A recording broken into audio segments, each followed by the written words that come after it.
My name's John Sidney Bailey II. Don't ever call me Sidney. I was born and raised in North Wilkesboro, North Carolina. Moved to Chicago when I was about 9, 10 years old. Came back, graduated with the United States Army at 17 years old. Tried to keep from crime until then, my goodness. Came up around a lot of alcohol, drugs, to tell the truth. Pretty rough child. I had to come up kind of quick. Had to grow up very fast. I was a really good athlete, young. Started getting in some trouble. Believe it or not, I don't have no record today. I don't even have a record. God graced me to where every time I got in some stuff, there was I want to say just a ram in the bush, just some kind of way the Lord would bail me out, get me out of some stuff.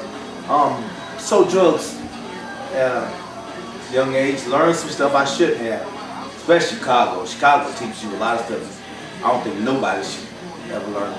Nevertheless,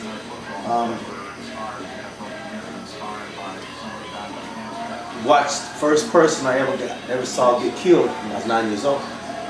Drug behind a dumpster, stabbed probably about 30, 40 times. You know, that was, and for some, that's, you know, in the 70s coming up. At age 20, I got saved.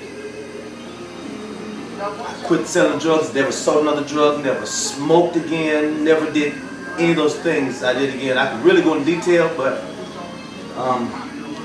one of the things that caused me, to be honest, caused me to get saved, well, I came home from the military when I got my early out. I was with some friends, and they actually killed a man. And I was parked around the corner, and there was a wall of people between me and the guys that was fighting. So I'm trying to get through so I can get into whatever's going on. And because I wasn't able to throw a punch, or even cut anyone, I didn't get charged with what they did. I ended with no charge at all. And there was no one to testify except they saw me take the guy who was in the crowd. No one could say they saw me throw a blow. And that took me totally off, you know, being able to get charged with anything. So, 2 months after that, this happened September 15th, 1989, here we're going to 1990. 2 months after that, I never did another drug. I never got high again. I had a terrible dream, and I could just feel the Lord taking it out of my life.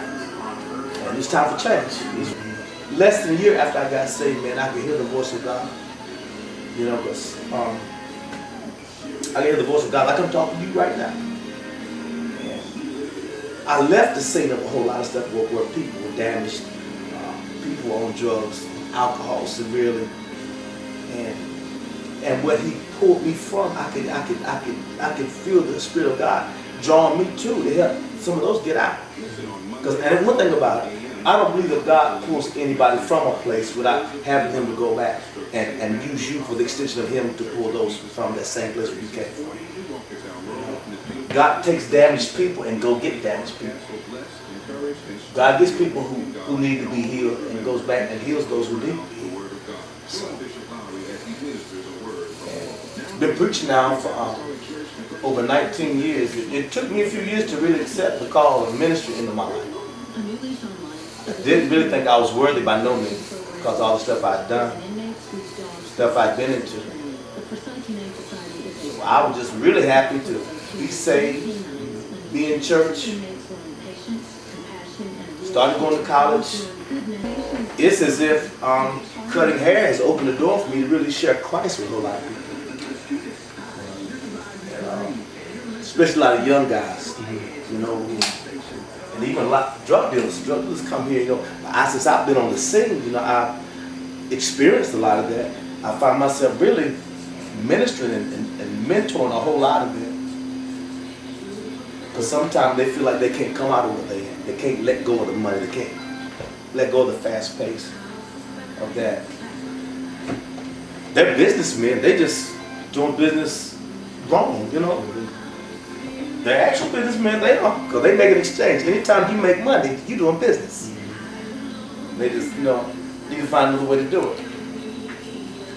Same way I did, and I realized it was all about, you know, to trust God, you know. And my life's no different right now. I mean, every day I come in by faith that somebody will come through the doors. Even meet you guys, you know. Y'all came here by faith, not knowing what you were going to get. I didn't know who was coming through the doors when I met you guys or when I saw you. It's just, Lord had to lead you here. And every time somebody gets a haircut here, they're only becoming a part of the dream that I had years ago. Every time somebody gets a haircut. I never forget, December 31st, 1989, that's when I gave my life to the Lord, man. I was done with living any kind of way I wanted. I knew I needed help with life because I didn't know how to live it. If that's the case, I could just kept on doing what I was doing. You know? But since I didn't know how to live life, I knew I needed God's help. I learned a lot about myself. Learned a whole lot about myself. Stuff that just life just couldn't teach you on its own. It's like the Word of God exposed a lot of me to me. Some things I liked, some things I didn't like. The things I didn't like, I wanted them fixed. And I realized then that the only way you were ever going to be able to fix life was to understand about your life. And I feel like that's why a lot of people sometimes struggle with problems and issues, because they don't know enough about it to be able to correct it. Well, some things you can't correct. It can only be the hand of God. And the more you invite God in your life, the more things change.